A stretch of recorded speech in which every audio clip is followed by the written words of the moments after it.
also love to get to the point where we give one another the benefit of the doubt. Yes. Where if something happens in our community and we see that there's something posted online, maybe it's in our space. I mean, and people see that, we've put in the work and we have the relationships and we are actually working to have the tough conversations that if something occurs, I mean, we have 6,000 employees. We serve 1.5 million Oklahomans this year. Something's going to happen somewhere that we're given the benefit of the doubt rather than just immediately go to that there is a space of corruption or evil or whatever, right? So that's right. And I think that if you are genuine in your desire to build those bridges, as we talk about, you and I talk about a lot, then hopefully we can get to that space. Yeah, that's true. And I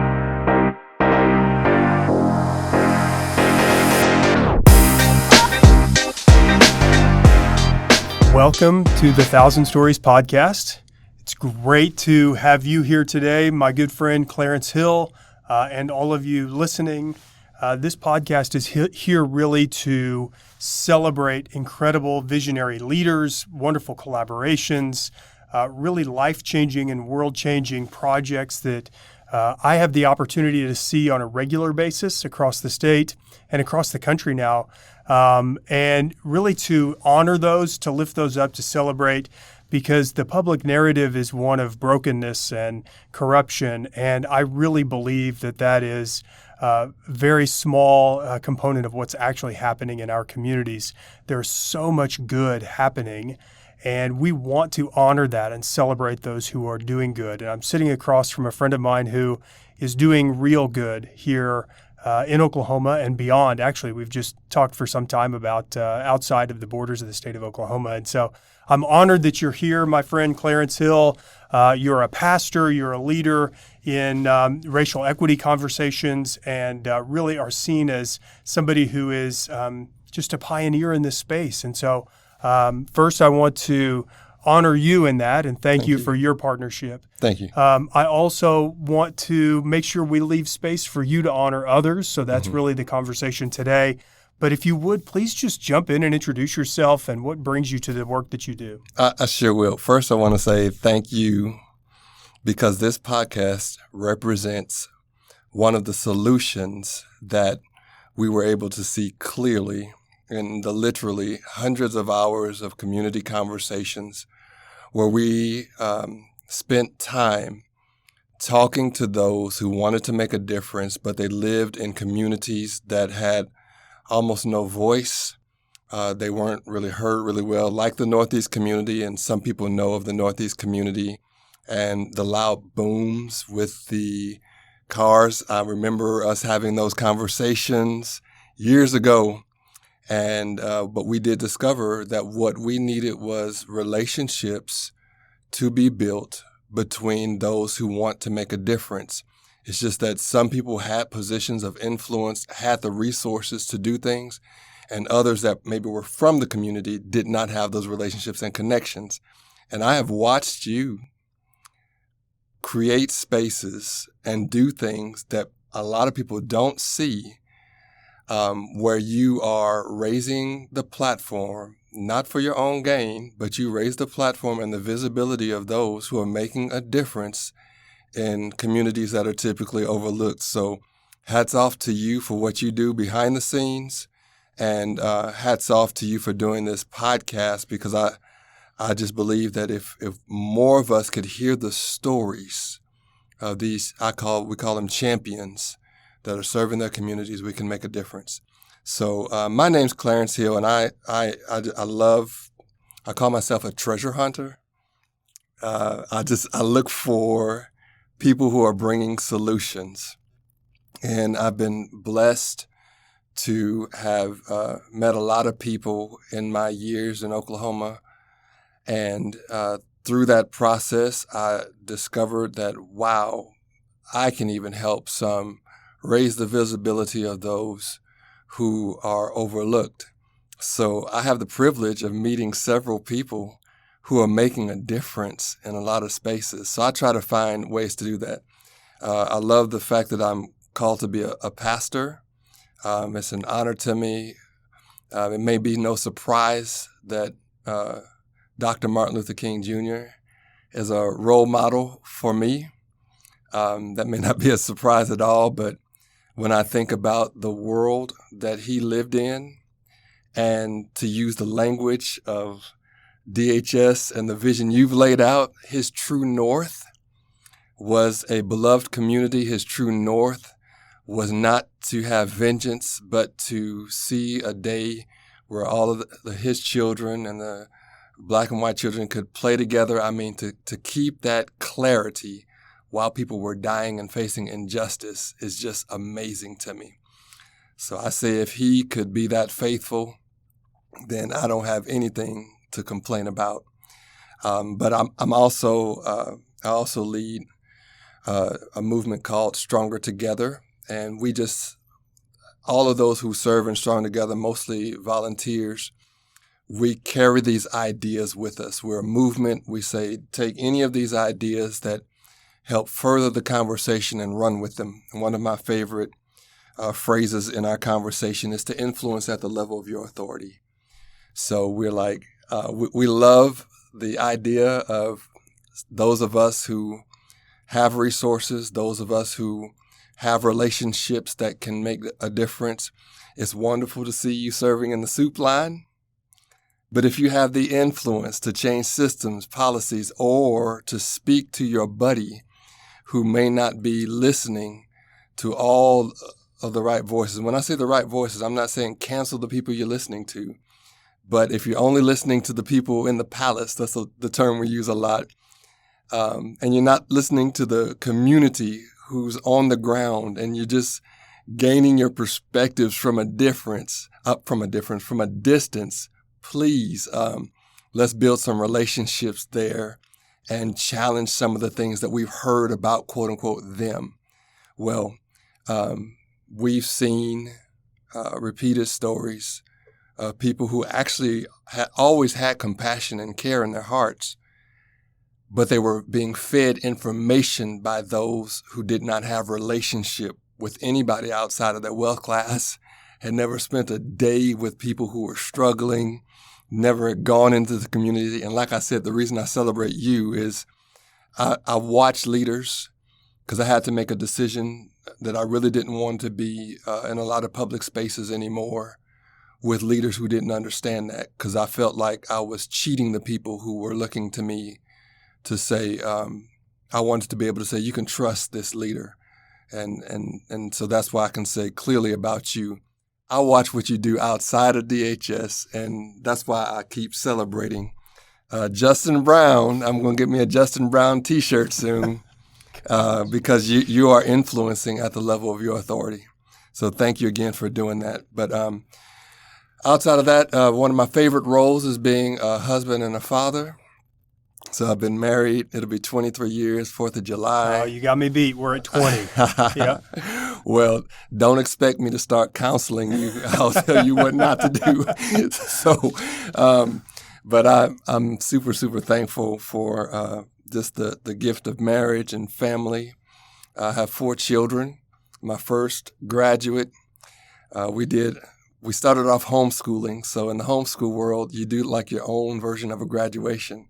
Well, they finished off going to a private school, and my wife was like, look, I schooled them for 9 years. I'm going to get some of my own homeschool graduation, and we're going to do this because I've got my stripes from having to figure this all out.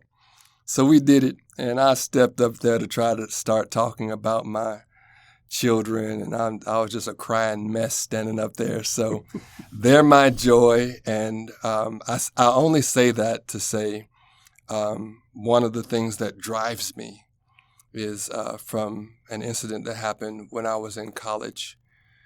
I think I was probably around the age of 20, and I saw in a really painful way how so many people have lost the gift of family.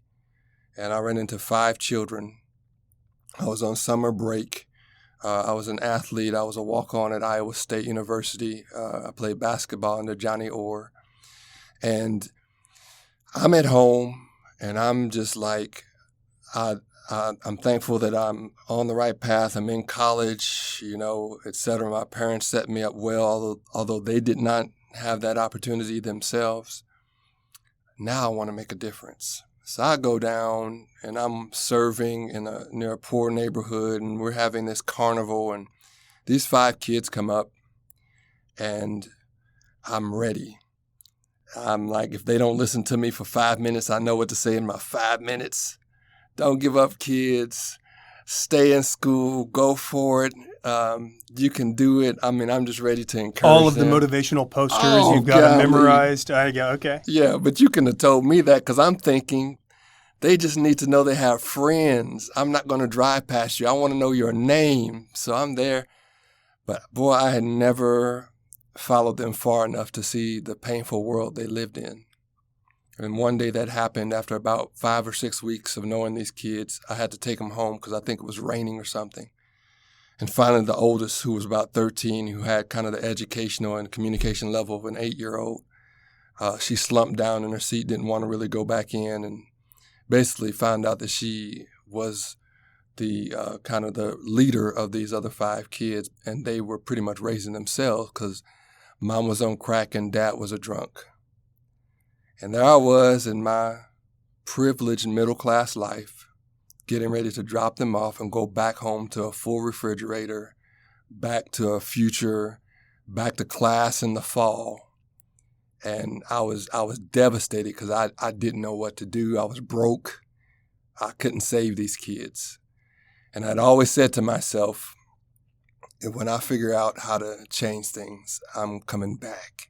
So that's why I was probably a crying mess at my child's graduation, just to have the gift of being a rare black male in America who can be able to say that just 3 days ago, my parents had their 50th anniversary, and I got to celebrate my own daughter's graduation. And so many of my younger friends don't get that opportunity. And so to think that when people drive past them on the road, they see them as the problem in society, and I see them as the hope. Mm-hmm. So how much does that, do those kids in that story, that situation that you were in when you were younger, how much does that motivate you? How frequently do you think about that on a regular basis? The only thing that gives me satisfaction is when I start seeing results. And I know that kids that are in that situation now are finding bridges. So it's everything. It was one of the biggest markers in my life. Yeah, I have found in talking to people, and I'm no different, is that when you put a person's face to the mission that you're on, coming here and doing this work that seems so big, because of the size of the agency and the scale of the work that we do, it just turns into transactions. But when you actually sort of anchor into a person's face or a family's name, a personal experience you've had with somebody it helps you to build systems to scale when you think about that one individual person. And in fact, I have that experience almost every morning. I wake up thinking about specific situations, and it just fires you up first thing. That's so rich. Yeah. That's actually one of the things that we created in this training to help leaders bridge the gap. Because there's a space that we can live in where we are part of building out systems and organizations, but we actually lose touch. And so I always ask, I'm like, okay, now tell me the name of one kid that's in poverty. Tell me the name of one person. So it's like one of the things that I think helps us stay grounded and clear in what we do is human relationships. And where we don't get too far into the office that we forget why we're doing what we're doing. beautiful. So you mentioned a minute ago the concept of listening to the community. I know this is not why we're here to talk about specific stories, so we'll prepare for that. We'll do that here in a second. But you talked about listening to the community and really bringing the voice of those who really don't have a voice in many places. So can you share with us some just opportunities maybe you've had or that you see other people in the sort of the best way for people to maybe not necessarily at a big organization, but an individual person to how can we as individuals listen to those that we don't engage with on a regular basis? So the two words we use is simply to show up. There are spaces that those in overlooked communities and in minority communities create that aren't really created just to be exclusive. It's simply that when you see all Hispanics or Latinx people on the brochure, it's assumed it's only for their group. Or if you only see African Americans or blacks on the brochure, it's only assumed it's for their group. And what our notes told us from all of the hours of saying, how do we get to tomorrow? It's like, just start showing up. Go to the restaurants. Let's start celebrating our cultures instead of letting them define us as different. Oh, man. And then you learn people's names. And then you'll actually see some great stories of people who make great and tremendous sacrifices to say, I'm not moving out of the Northeast community because this is my community, this is where I grew up. And they know if they moved to Atlanta, they'd make more money. Or if they moved to Dallas, they'd make more money. I can't tell you how many stories I've heard like that, where you will have couples that are saying, yeah, it's hard. We wish we had more relationships with people who have resources, but we went to school so that we could make a difference where we're needed. And they make the choice. I'm thinking of a young couple right now who helped lead an event that was recent. I don't know if they're still leading the event themselves, but One OKC and Dr. Quentin Hughes. Haven't talked to him in a year, but when I meet these, I call them young people. I don't think we're too far apart in age. I hope not. But people are starting to look at me like... I still consider both of us as young. I'm trying. I'm holding on. I am holding on. Just don't ask my kids. Right. Yes. And I see these young people so sharp, so smart, these leaders so competent who love their communities and they're making a difference. And I know, I'm like, these leaders, they could go anywhere they want to, but they know someone has to be the pioneer to start saying, we're going to stay here and just set an example, and we're going to make a difference for these kids who, if we don't show up, who knows if anyone will show up at all. So those are the two words, show up. I love that. I tell you, show up is fantastic. I'm continually surprised and impressed by the younger generations growing up. So they jump in to serve so recklessly almost, right? Yep. And they don't seem to appreciate or recognize barriers that prior generations would have considered as a barrier to engagement. Mm-hmm. And so I really do believe, again, maybe somewhat contrary to public narrative, that the future, we're in pretty good hands for the future. It's true. And so bridge builders are starting to rise up. So there was such a painful gap. If we just use one conversation in the black-white conversation, there was a painful black gap between the Northeast community and the history of the injustices, everything from urban renewal. And I'm not from Northeast Oklahoma City, but my first friends were from Northeast Oklahoma City. And I would hear the stories and some of the same stories you would hear in black communities across the country. And man, I'm just so impressed when I see leaders that have been in these communities for a long time who feel like they've made efforts to build bridges. I'm so impressed when I talk to them and they can continue to find their true north without growing bitter. And so I also want to mention what I would call legacy leaders, that there are leaders in these communities where maybe someone on the outside would feel like, oh, they've got a sharp tongue or what they say stings or something like that. I'm like, no, you've got to put their travels into context. Some of these younger college graduates haven't had to carry the rejection or feeling overlooked as long as these other leaders have.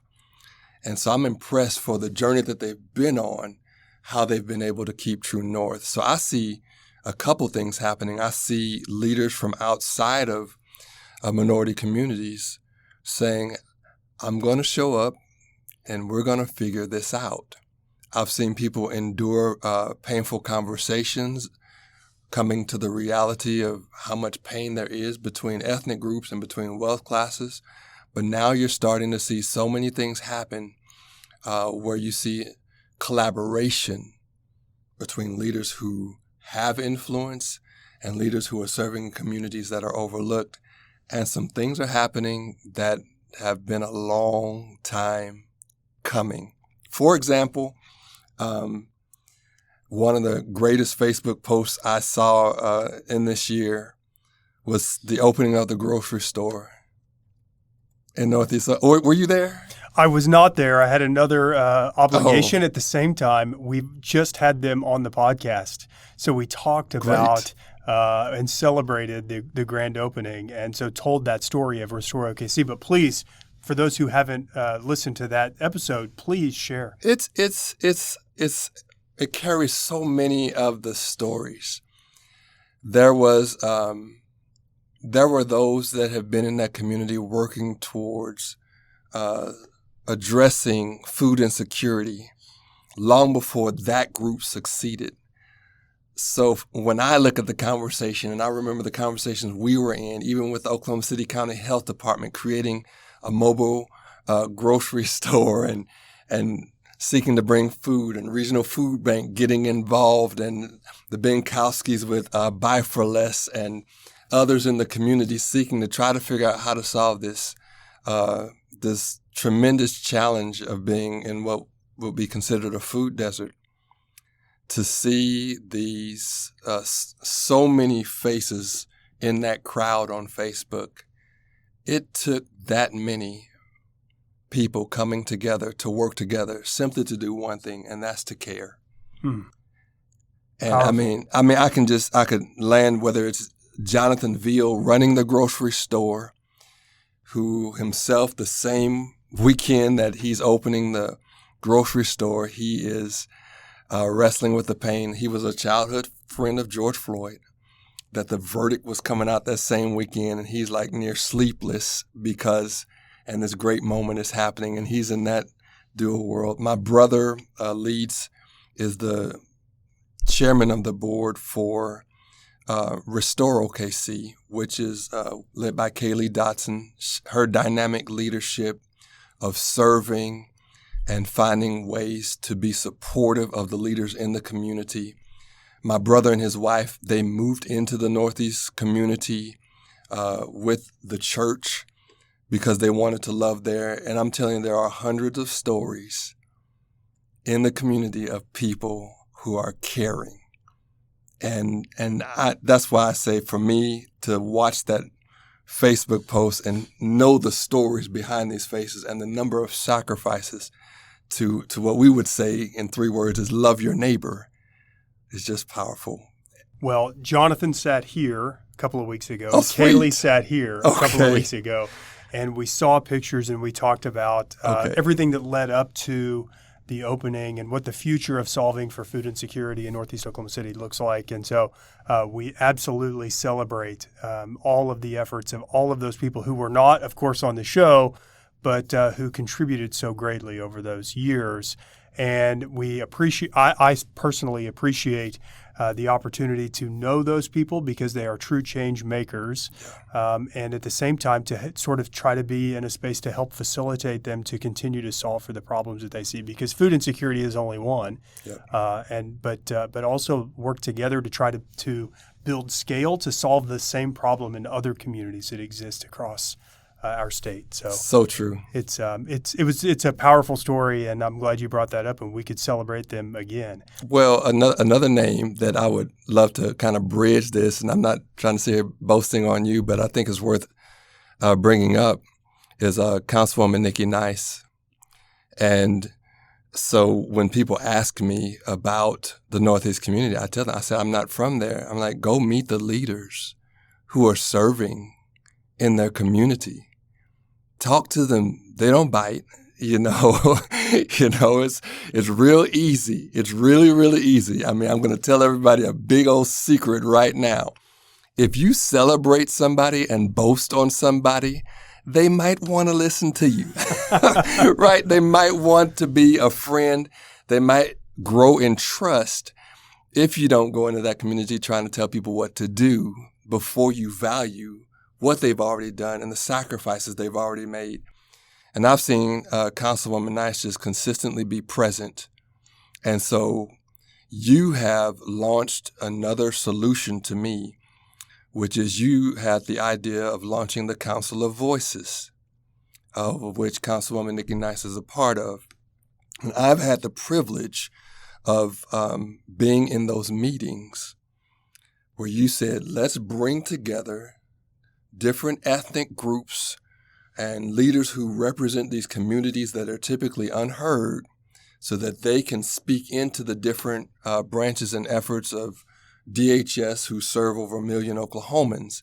But you wanted to make sure that no one was being overlooked.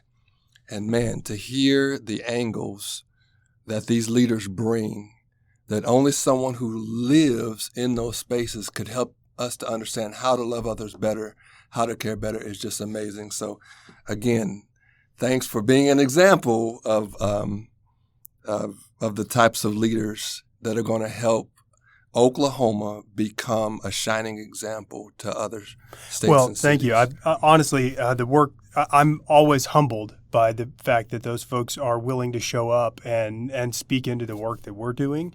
And so every time we have one of those calls, I sort of keep my fingers crossed, like, will they really show up for us again? And every time they do, and bring so much value, because I do believe that the systems that we create are intended to serve communities, but we're never informed by the communities that they were intended to serve. Great. And so that's the work that we're trying to do. So thank you for that. I would love to now transition to celebrating and telling some other stories. I know that you've brought up to me, you're such a great storyteller. You've told me some other ones before, but I don't have any in particular in mind. But the opportunity here is to just elevate somebody else's voice and to share some stories of that people need to hear about. So anyone come to mind? Yes, several. So I've shared stories of some of the minority leaders who are serving in communities that are overlooked. But I also want to share about leaders who are white, who, if you probably looked at them from a distance, you may not expect that they care or they've been making a difference already. The George Floyd incident, Ahmaud Arbery, but especially George Floyd, has brought the racial conversation to the forefront. The dangerous thing is that there are voices and platforms on both sides that are driving a lot of the stories about what's missing.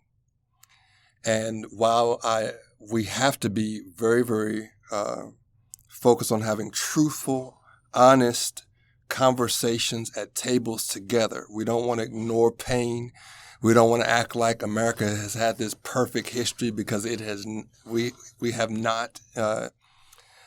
But we do want to also tell the stories of those who have made tremendous sacrifices and have been faithful. Anyone would say overall that we have a journey to make to get there, to get to a day where we have representational leadership across the board. But I want to tell about Dr. John Fozzard. He is the president of Mid-America Christian University. A lot of people don't know this, but he leads one of the most diverse, ethnically diverse universities in the state. And he's very intentional about that, and a lot of people don't know that.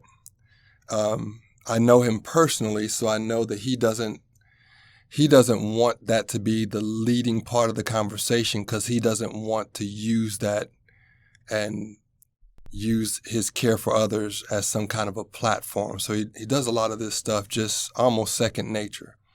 But when I first met him, he invited me to be a part of a group of conversations. And when I came in, I noticed these things, just like I know what to look for. But he was making sure that when he brought leaders together to support Mid-America Christian University, he wanted to make sure that Black leaders were in the room too. And every time I walked in that room, I wasn't giving one dime to the university, right? You know, I'm working 2 jobs as it is, trying to support our own nonprofit. But he wanted to make sure that he always had diverse relationships, speaking into the university, being a part of that university.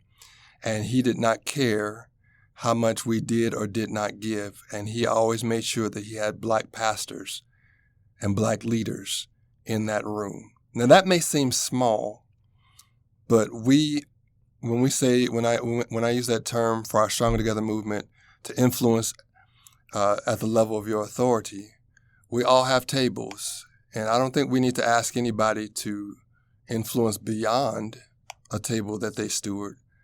But even if I'm just stewarding my own dining room table, I can invite someone over who typically wouldn't expect to come into my home to build bridges. Well, he had the ability to bring people to the table when he thought about supporting his university. But he didn't think of support just in dollars and cents. He thought about support and what different ethnic groups could contribute through their own experience and through their life stories.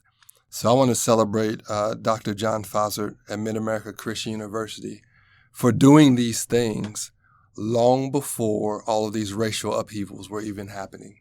So in that specific case, what do you see as the value that Mid-America Christian University brings to the people that they serve because of that true north that he may have to improve the sort of diversity of those who speak into the work at the university?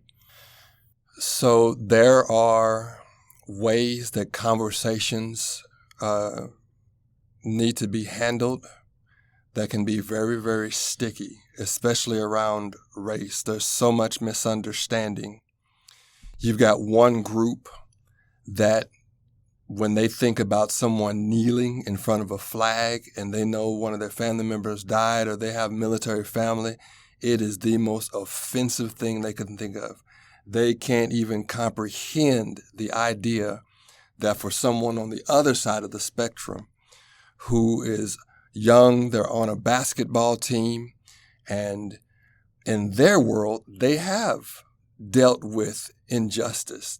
They have been handled in a wrong way, or they know of someone that's in jail that should not be. And a lot of our conversations around our dinner tables in Black families came to the forefront in 2016 because of cell phone videos.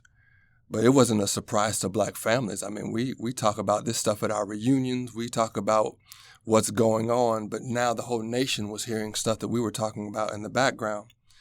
Well, now the whole world is wrestling with some of the things that we used to see back then. So I say all that to say, when you have a leader like a John Fozzard who brings people to the table together, and when you have these challenges that face us, like kneeling at the flag, now you have more voices when it's time to say, now how do we as a university work through this together through dialogue? So he was able to sit down with his athletes and tell them, I'm with you and for you. Let's talk about this together. You don't have to scream at me from a distance. I'm with you. And that's the difference of being at a table together. And that's what he was able to have going into this past year, relationship and a certain level of trust. And I will tell you, because of the hard context that we're all in, I've been misunderstood. He's been misunderstood. Most leaders have been misunderstood on both sides. But that just comes with the ball game. And I just say, let's be like Dr. King and keep our true north clear so we can get to a better tomorrow. And I think we can do that in Oklahoma. I would also love to get to the point where we give one another the benefit of the doubt. Yes. Where if something happens in our community and we see that there's something posted online, maybe it's in our space. I mean, and people see that, we've put in the work and we have the relationships and we are actually working to have the tough conversations that if something occurs, I mean, we have 6,000 employees. We serve 1.5 million Oklahomans this year. Something's going to happen somewhere that we're given the benefit of the doubt rather than just immediately go to that there is a space of corruption or evil or whatever, right? So that's right. And I think that if you are genuine in your desire to build those bridges, as we talk about, you and I talk about a lot, then hopefully we can get to that space. That's true, and I appreciate you saying benefit of the doubt, because I think there's not just saying, well, what are you saying? I'm supposed to just accept some people when I know they don't like me. I think it's also saying that we've got to let people get through their pain. I don't think some people that know that I'm a bridge builder, they'll kind of want to get me maybe in a backroom conversation and say, well, Clarence, that's why we like you, because we can talk to you. And so what do you think about this? Or what do you think about kneeling? I'm like, please don't try to get me to sign this invisible document to say that these kids shouldn't express pain. And I think if we want to give someone the benefit of the doubt, part of the benefit of the doubt is you have some pain that we've had 50 years since Martin Luther King to make progress on this. And in some of these areas, we would not get moving until we've got all these deaths going on and a bunch of people are in the streets. I think the guilty parties, when we think about us walking in unity, is not really the people that are maybe the most vocal and out front. I think it's a lot of us who could have been making sacrifices and we were comfortable. Just give me a check, a safe backyard, a few nice neighbors. And if you're suffering pain on the other side of town, not my business. Maybe you should be as smart as me. Maybe you should have as much as me. That's not my problem. And I'm not telling other people what to believe, but that's not my philosophy on life. It actually makes me grateful that I am blessed to be able to feed my family and go home and have my children smiling at me and they have a future. But I'm like, not for a second should I think that there's something better about me, that I'm not one of those kids that could be walking down the road or a young man trying to figure out life because I had no father. I had a father. These pegs lined up for me, but that doesn't make me better than these kids that don't have it. So I would also include for anyone listening that please also think that benefit of the doubt means let's be willing to let some people process through pain, even if that means they don't like Clarence's message. They don't want to talk about any bridge building right now. That's okay. That's okay. That's okay. Let us keep building the bridges, and if we're doing something right, then maybe later on it can be a welcoming space for all of us, right? So I think that's what Dr. King had calculated also, that it's going to be painful because a great tomorrow doesn't come it does not come without great sacrifice. Fantastic. Thank you so much for sharing that. So Mid-America Christian University, a great partner. Any others that you would like to elevate? Wow. So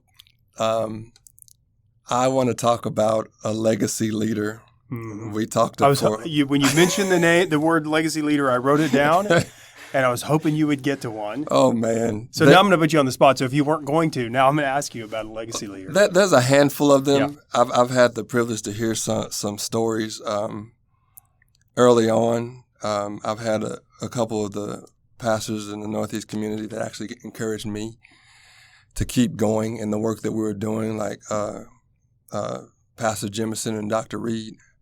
But I also want to talk about a new friend of mine, Dr. George Henderson from Norman, Oklahoma.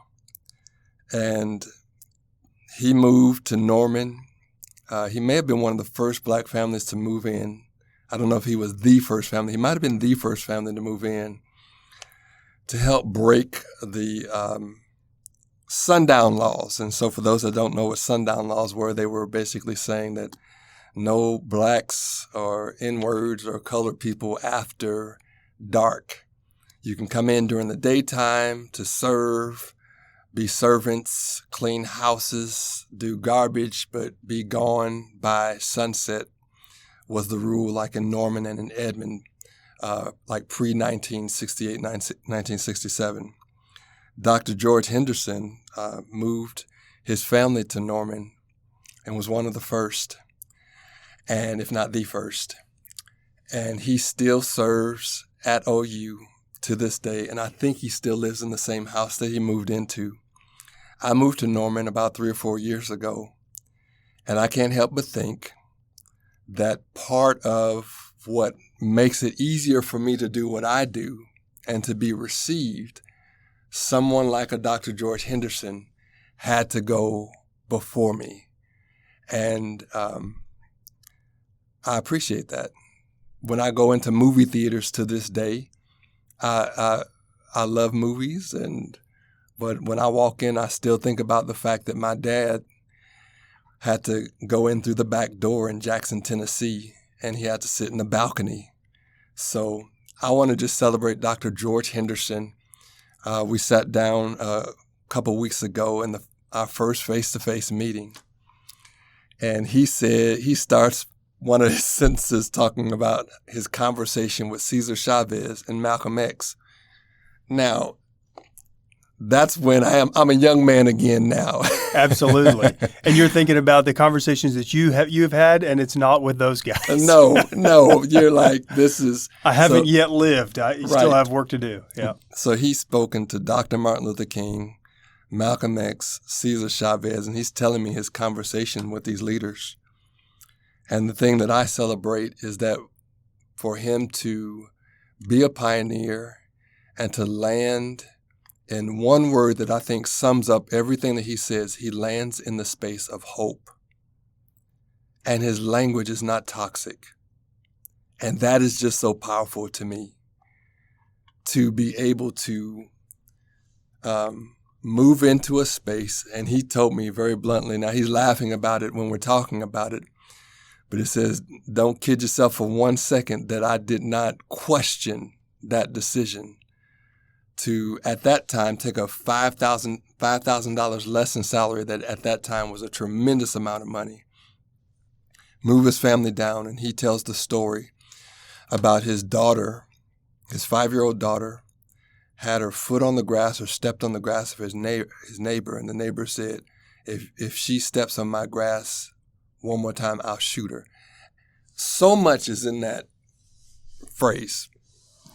But this was what he subjected himself to, because he knew, as he told me, to encourage me as a younger man who is passionate about the same things. He said, that's why, Clarence, we have to stay in spaces where those outside of our community can get to know us, know our character, so that we can get to that future where we can walk together.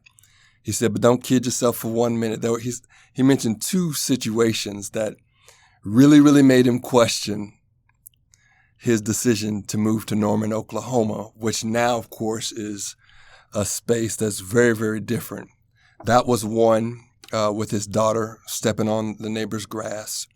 By the way, let me throw this in. He said that for every one incident like that, there were 2 incidents where neighbors stepped up to welcome him. Mm. So I just want to share the whole Good. story. Another story was his mother moved in with them. And so there was an incident where he had to get to an appointment and he wasn't able to take her home. So he said, yeah, Mom, just run up there and catch a cab. So they get home later that night and his mother's still not home and she shows up super late. And he says, Mom, I thought I told you to catch a cab. And she said, sweetheart, the cabs kept picking up everybody behind me. That was the introduction to Norman. Now, for any dad, for any human being, any son, say bad stuff to me all you want. Frown at me when I wave at you. Watch me when I walk in the store all you want to, or all the subtle things. Overlook me or say something bad. But boy, you get tested when it's your children or it's your mom. Yeah. Golly. And he said those were one of the 2 times. And so I want to celebrate all of the legacy leaders who've gone before us, who made sacrifices. And again, I want to tell both sides of the story just so I can say that there are people of all ethnic groups, and I'm even thinking of some of my Hispanic friends who are bridge builders. There was a leader in Oklahoma City who's retired now, and I'll just say that much because she doesn't want her story out there to get back to her because she just doesn't want credit for it. But she went to OU, I think in either the late 60s, early 70s. And no, this may have been, I think, maybe the 80s. So she comes back home from her first year at OU, and she's so excited because she meets a new friend, a black friend. And this black female friend and her are like, hey, let's room together next year. She excitedly tells her parents about this, and she gets back. She noticed her parents aren't really celebrating as much, and they later come back and tell her, if you room with her, we're not paying your way through school anymore. Well, she made a decision for herself that day that she would pay her own way through school then, and she roomed with her new friend anyway. She decided to break with the unjust traditions and the old racism that was in her family tree at that moment. She said no. And the thing that was even more phenomenal to me, so she took on 3 jobs, and I believe it was that she was able to stay in school for about 2 or 3 semesters, and then she had to drop out. The most phenomenal part of this story is that at the moment that she told me that story, over 30-some years later, she had never told her black roommate why she quit school. She wasn't seeking any credit for it. So I'd say that to say, let's tell 1,000 stories, 1,000,000 stories, so that we don't let the toxic stories dominate the headlines. And let's keep doing what you're doing with this podcast so everybody can hear that perhaps things have changed and perhaps we are getting closer to a greater tipping point that everybody can respect. Things are happening that are worth celebrating. So yes, we have things to change, but man, let's not skip over the things we could be celebrating. Beautiful. Thank you for celebrating those leaders and telling those stories, and those who even more so are leading from sort of behind the scenes and changing the world in their own individual space. It's empowering and powerful at the same time. So it's sort of it shows to me that, of course, we are standing on the shoulders of giants, people who came before us. And that, I think, is a pretty good segue into what Stronger Together is and what you're doing now. What's the next step for bridge building? We've used that term a lot. So can you give us a little bit of summary of what the future holds for you? Absolutely. Just thanks for that opportunity. Every year we've hosted a bridge conference, and the bridge conference kind of embodies all of these values that we've seen are helping us to make a difference. And out of what we've learned, I've created a training called the Dream Clock, and it's really helped a lot of people to be able to articulate next steps to make the most effective difference. There are so many different scenarios I could jump into where people seem to be well-meaning. They want to make a difference. They want to help those who have less, but then they go running into communities and they take over.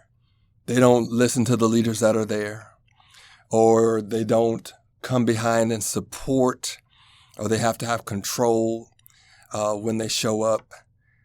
And more than not, there will be several incidents that happen where there's a lot of disrespect involved. And so there's a way to walk this thing out, and the Dream Clock outlines hour by hour how to walk through those steps. So our Bridge Conference is coming up, and we're going to do it annually, and we're going to have it recorded online so people will be able to go out to our Strong Together Facebook page. And we have 25 panelists lined up, and these are leaders who are reflecting the future. They're in the ball game. They're helping us get to that tomorrow. For example, on day one, we'll be online. We'll be talking about history, and we're going to have 5 ethnic groups represented: Native American, Asian American. Now, I do understand that in these different groups, there are subgroups of different ethnicities, but Native American, Asian American, the Latinx and Hispanic community, African American, and European American. And we're going to ask every group, tell us how your people group would tell the Oklahoma story. What 4 or 5 events would you make sure your people group heard? What a powerful question. I can't wait to see the answer to that. Do they know they're answering that question yet? They do. They do. Okay. They do. So they get to think about it. They do. And typically, you ask questions like those, and it's almost a no-brainer. What would be the one event that if you said this was the most painful event in history, what event would you say? So, you sometimes we will hear. And what will be interesting, I'm sorry to interrupt, is there may be people groups who say the same event, but through a different lens. Yes, absolutely. And so it's like we don't have to be divided over our angles. I simply want people to understand, let's appreciate the other angles and the stories that are out there. So we're going to have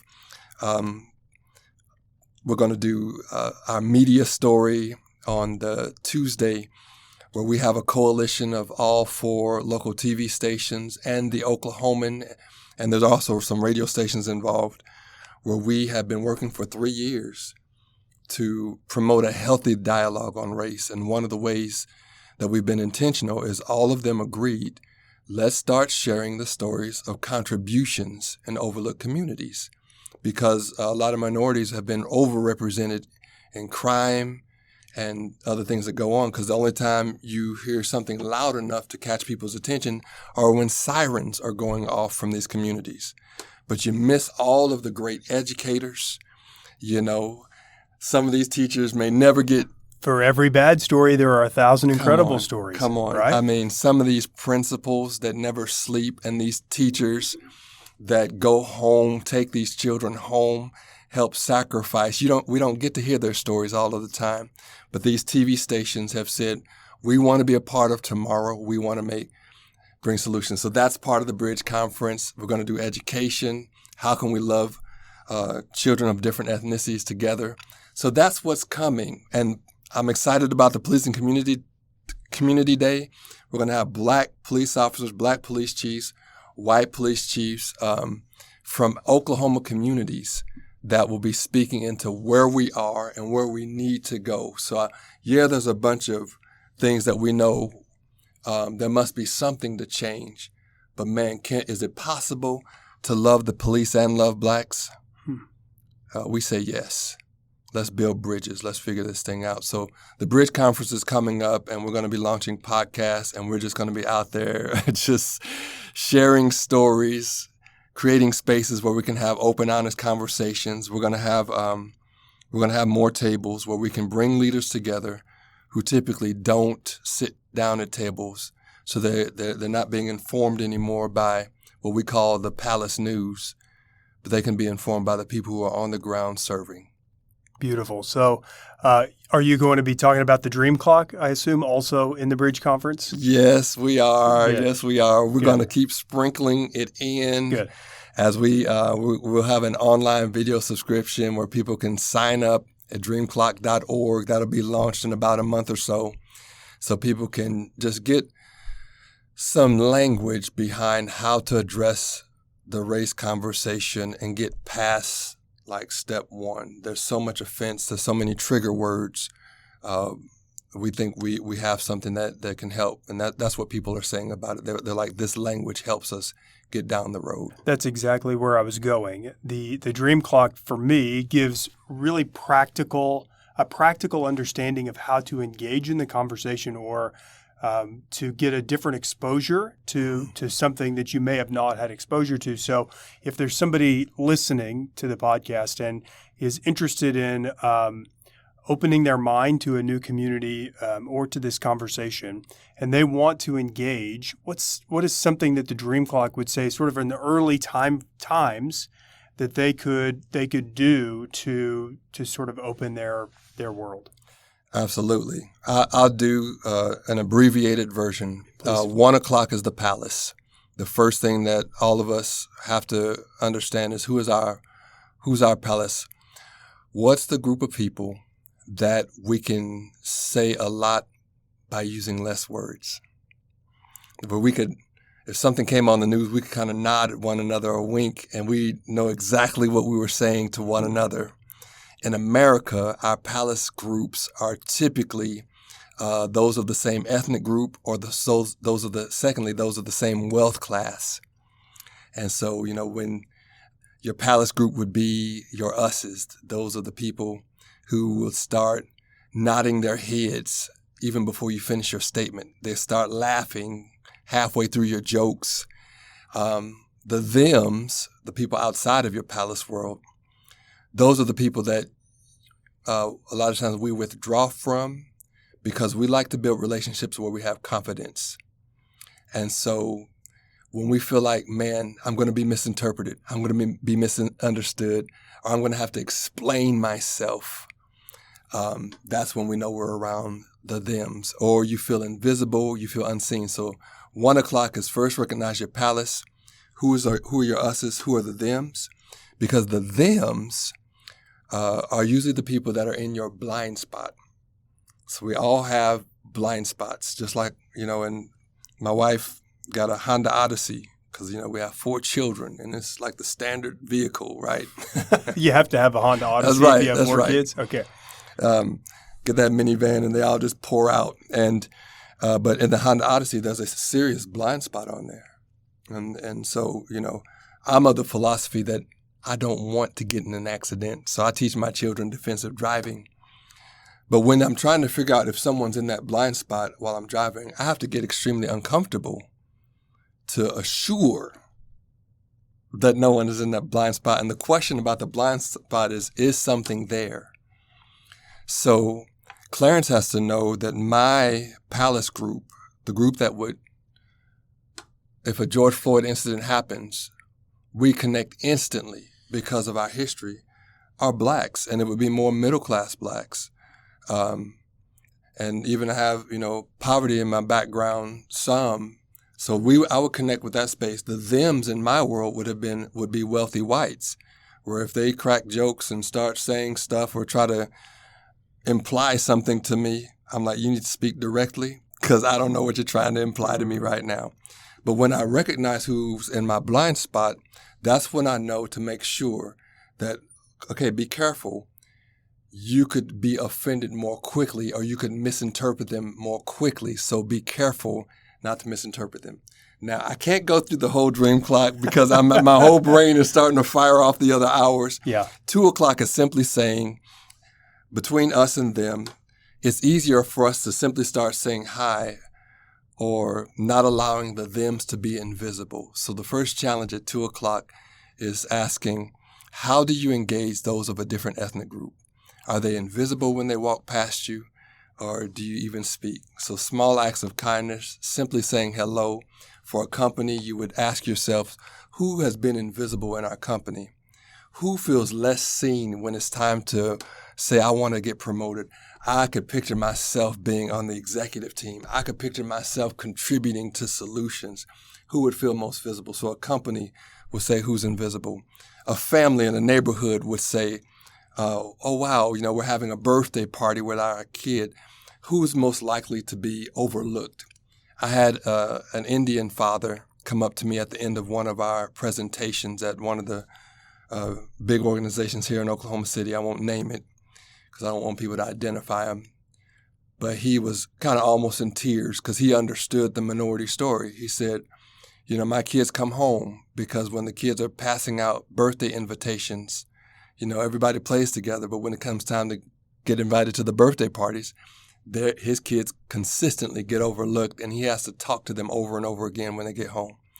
So seeing others is 2 o'clock, and is simply saying, when you have a them group, you actually have to put more effort into seeing them well, because by nature, we like to connect with those we feel confident will understand us when we try to speak.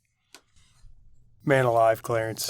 I will tell you, there are people who want to embark upon the work, right? Who want to sort of begin self-discovery and to be bridge builders.